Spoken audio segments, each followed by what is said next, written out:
The Movie Reviewers 100 is a great collaboration channel on YouTube. The best in the world. I do the Thursday videos, and we have 6 other guys on this channel that do movie reviews the same way I do.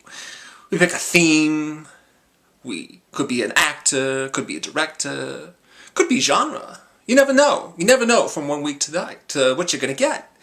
And although we have a new theme starting tomorrow, today is Thursday, it's the last day of our theme week.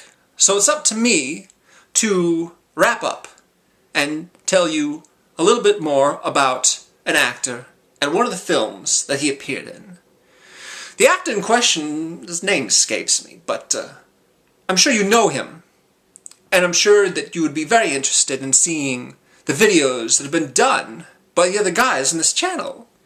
We had a review for Kill the Irishman, and one for Sleepy Hollow. And just the other day, James did a video on stand-up guys, in which our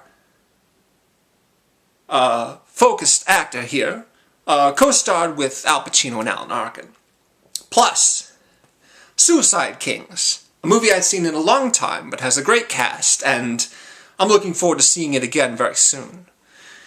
Now, what I wanted to talk to you about is a movie that's a favorite of a lot of guys on this channel, and I had to sort of fight everyone over it. But I really wanted to do this film because I hadn't seen it in such a long time. It's by a director by the name of David Cronenberg. David Cronenberg is a director whose more recent films I haven't liked as much, because they haven't focused on the horrors and grotesqueries of his earlier career. He's best known for doing things like The Fly with Jeff Goldblum and Gina Davis, and, of course, Scanners and Videodrome. And he's an amazing guy, but I haven't been as thrilled with his more recent pictures like History of Violence and Eastern Promises. I did a film that came out last year called Cosmopolis, which was very, very difficult for me to stay awake during. I just didn't understand why I wasn't interested in what was going on. I suppose I'll have to check it out again someday, but in the meantime I wanted to talk about The Dead Zone, which is more like his more current films than it is like his previous films, because it doesn't have those grotesqueries that are often seen in Cronenberg's work. The Dead Zone is, of course, an adaptation of a novel by Stephen King. Stephen King is best known for films like The Green Mile and The Shawshank Redemption, and his earlier horror books like The Shining and Firestarter.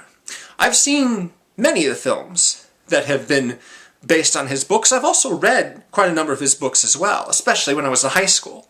Really got into the forbidden nature of the stories he was telling, and the scary parts, and parts I wasn't supposed to read. The Dead Zone is about a teacher, school teacher, by the name of John Smith. And it's funny, in the book he gets a lot of guff from people about having such a generic-sounding name, but it's his real name.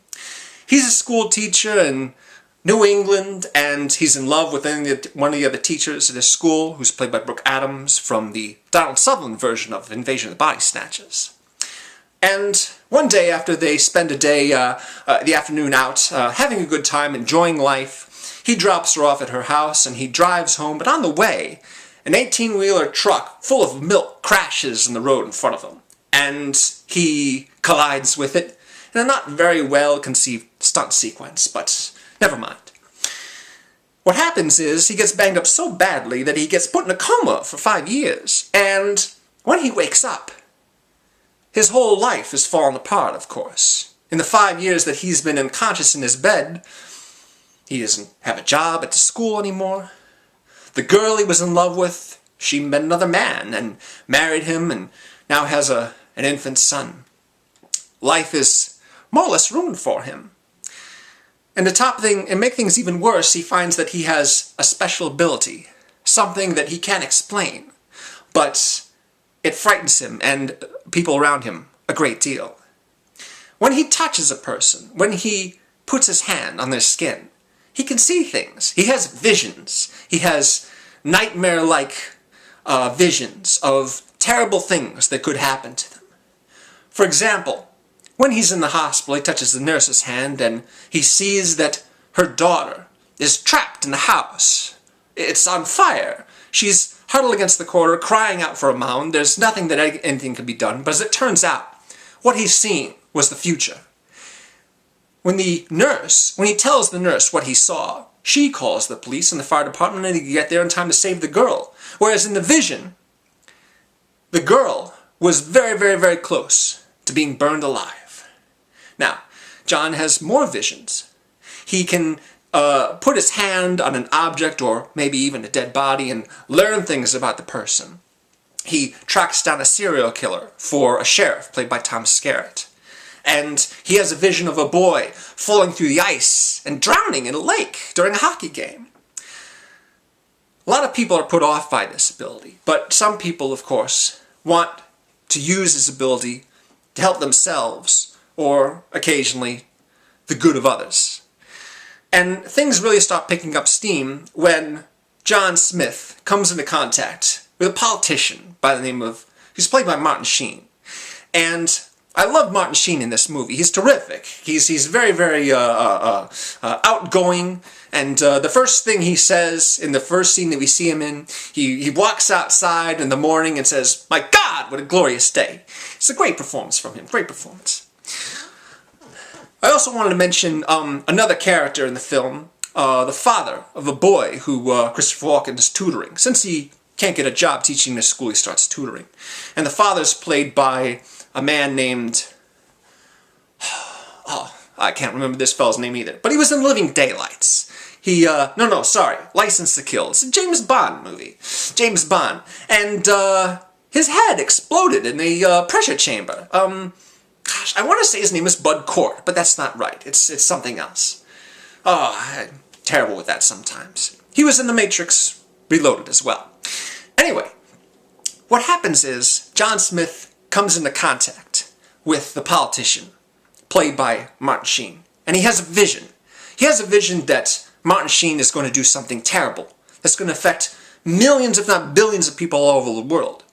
That he's going to do something very destructive when he becomes President of the United States one day. And so John decides that since he can't stop this guy by conventional means, he's going to have to try and kill him instead. And it's funny that this doesn't actually happen until the movie is at least 3/4 of the way over. It's structured more like the novel than a conventional film. It's very episodic. Storylines begin and they get resolved actually in sections, rather than all the storylines running throughout the whole movie and then being resolved at the end like a normal film. There's an added wrinkle here, because as it turns out, the girl that John was in love with, she's working on the campaign for the politician, so that makes things even more complicated for him. I really like this movie a lot. It's been a long time since I've seen it, and although there are a number of Stephen King novels that I read before seeing the film, I'm willing to bet that I saw this film first and then read the book afterwards, but I can't remember off the top of my head. It's definitely one of the best Stephen King adaptations. I'd rank it up there with Shawshank Redemption and Stand By Me, which are both from the Different Seasons book of short stories. Anyway, I hope that you enjoyed this review. I hope that you check out the other reviews from the other guys, if you haven't already. Be sure to visit our Facebook page. It's the best place where you can comment and give us feedback on our reviews and suggest new themes, other actors and actresses that we could devote weeks to. Speaking of Stephen King, we've actually got 3 new themes coming up starting tomorrow. 3 people who are all directly responsible for the adaptation, the original adaptation, of one of Stephen King's older books. And that, of course, will be Carrie. Well, I hope you tune in for that. And I have to say, although I really enjoyed watching all the videos this week, I'm kind of disappointed that nobody else decided to do a Christopher Walken impression. I mean, really, it's fun. You guys should try it sometime. Thanks very much for watching again, guys. Later.